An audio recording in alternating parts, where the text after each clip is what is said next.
അതെ, അത് ആ നോട്ടീസിനെ കുറിച്ചും ഒക്കെ കോടതി തന്നെ കണ്ടെത്തിയതാണല്ലോ കെ എം ഷാജിയുടെ ഒക്കെ നിലപാട്. കെ എം ഷാജി കോഴിക്കോട് കടപ്പുറത്ത് പ്രസംഗിച്ച് നമുക്കറിയാലോ, മതമാണ് മതമാണ് മതമാണ് പ്രശ്നം എന്ന് പച്ചക്ക് പ്രസംഗിക്കുക. ഈ തങ്ങളും അതുപോലെ തന്നെ മുസ്ലിം ലീഗിൻ്റെ സംസ്ഥാന നേതൃത്വവും ഒക്കെ സ്റ്റേജിലിരിക്കുക. അപ്പം ഇവിടെ എന്താ പ്രശ്നം?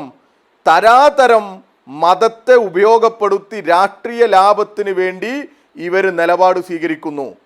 അത് ഇന്നത്തെ മുസ്ലിം ലീഗിൻ്റെ ചില നേതൃത്വത്തിൻ്റെ പിശകാണ്, അത് തെറ്റാണ്. അതാണ് മുഖ്യമന്ത്രി ഉൾപ്പെടെ ഇന്ന് ഞങ്ങളുടെ പാർട്ടി നേതൃത്വം എല്ലാം ചൂണ്ടിക്കാണിക്കുന്നത്. ഇങ്ങനെ തരാതരം ഇവർ വർഗീയതയെ പരിപോഷിപ്പിച്ചുകൊണ്ട് വൈകാരികതയെ ഉയർത്തിപ്പിടിച്ചുകൊണ്ട് കമ്മ്യൂണിസ്റ്റ് പാർട്ടിയെ തകർക്കാൻ, ഇടതുപക്ഷത്തെ തകർത്ത് തങ്ങൾക്ക് അധികാരത്തിലേക്ക് വരാൻ എന്ത് മാർഗവും സ്വീകരിക്കും എന്നുള്ള നിലപാട് സ്വീകരിക്കുമ്പോൾ തീർച്ചയായിട്ടും അതിനെ വിമർശിക്കില്ലേ? ആ വിമർശനമേ ഞങ്ങൾ മുന്നോട്ട് വെച്ചിട്ടുള്ളൂ. ഞങ്ങൾ മുന്നോട്ട് വെച്ചതിനേക്കാൾ കടുത്ത ഭാഷയിൽ ഇവരോട് എതിർപ്പുണ്ട് ഈ കോൺഗ്രസിന് എന്നുള്ളതാണ് നിങ്ങൾ നേരത്തെ ചൂണ്ടിക്കാണിച്ച വയനാട് രാഹുൽ ഗാന്ധിയും പ്രിയങ്ക ഗാന്ധിയും വരുമ്പോൾ പച്ചയോട് അലർജി കാണിക്കുന്നത്.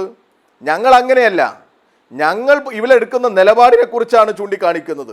എന്നാൽ പ്രിയങ്കയും രാഹുലും പച്ചയോട് തന്നെ അലർജി കാണിക്കുക.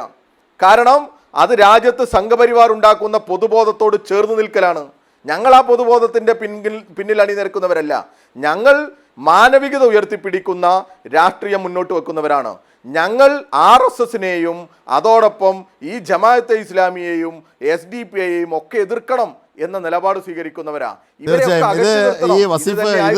യഥാർത്ഥത്തിൽ പ്രിയങ്കയിലും രാഹുലിലും മാത്രം നിൽക്കുന്നതല്ല. കാരണം കഴിഞ്ഞ ഒരു തെരഞ്ഞെടുപ്പ് കാലത്ത് തിരുവനന്തപുരത്ത് കഴക്കൂട്ടത്ത് UDFന്റെ കൊടികൾക്കൊപ്പം പാകിസ്ഥാന്റെ കൊടിയെന്ന് പറഞ്ഞുകൊണ്ട് അഴിച്ചുവിട്ടു ലീഗിൻ്റെ കൊടി. അങ്ങനെ ലീഗ് നേതാവ് പൊട്ടിക്കരഞ്ഞുകൊണ്ട് മാധ്യമങ്ങളോട് സംസാരിക്കുന്നതൊക്കെ നമ്മുടെ ഓർമ്മ പദങ്ങളിലുണ്ട്. അതൊക്കെ അവിടെ നിൽക്കട്ടെ. അപ്പോൾ താഴെ തട്ട് മുതലേ അതുണ്ട്, അതവിടെ നിൽക്കട്ടെ.